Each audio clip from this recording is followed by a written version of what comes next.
তোমরা এসএসসিতে সময় পেয়েছিলে কয় মাস জানো? 26 মাস।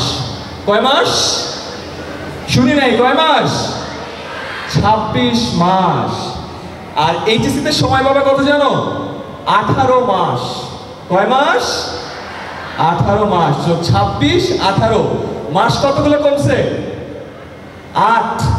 আর আগে এসএসসির সিলেবাস যা ছিল ওটাকে যদি ধরে নাও হলো x, এইচএসসির সিলেবাস তার থেকে 3 থেকে 4 গুণ বেশি বা 3 to 4x বেশি। তাহলে চিন্তা করো 26 মাসে তুমি যতটুকু পড়ছিলা 18 মাসে তার থেকে 4 গুণ বেশি পড়তে হবে।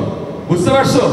যে এ প্লাস তো পেয়ে গেছে এসএসসিতে, কোনো অসুবিধা নাই, but focus has to be for HSC A plus. 26 মাসের পড়াটার 4 গুণ পড়তে হবে 18 মাসে, দ্যাটস ওয়ান।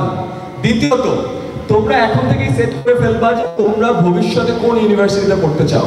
তোমরা কি জানো যে অনেক বাচ্চা এ প্লাস পায় বাট নিজের স্বপ্নের ইউনিভার্সিটিতে পড়তে পারে না?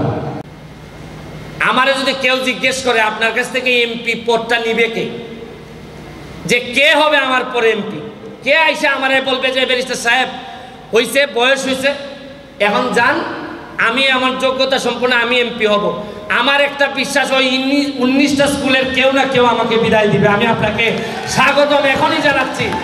আমার একটা বিশ্বাস, আমার ছেলে মেয়ে আমার কাছ থেকে এমপি পদ নিলে যতটুকু খুশি হব তার চেয়ে বেশি খুশি হব। রক্তের উত্তরাধিকার না, সক্ষমতার উত্তরাধিকার থেকে যদি আপনারা কেউ এমপি হন আমি সবচেয়ে বেশি খুশি হব। আমরা যমুনা গ্রুপের লাইফস্টাইল ব্র্যান্ড হুরের পক্ষ থেকে মাধবপুর এবং হবিগঞ্জে GPA 5 প্রাপ্ত কৃতি সন্তানদের জন্য আমরা এই আয়োজনের ব্যবস্থা করেছি এবং ব্যাপক সাড়া পেয়েছি এবং প্রতি বছর আমরা এটা করি।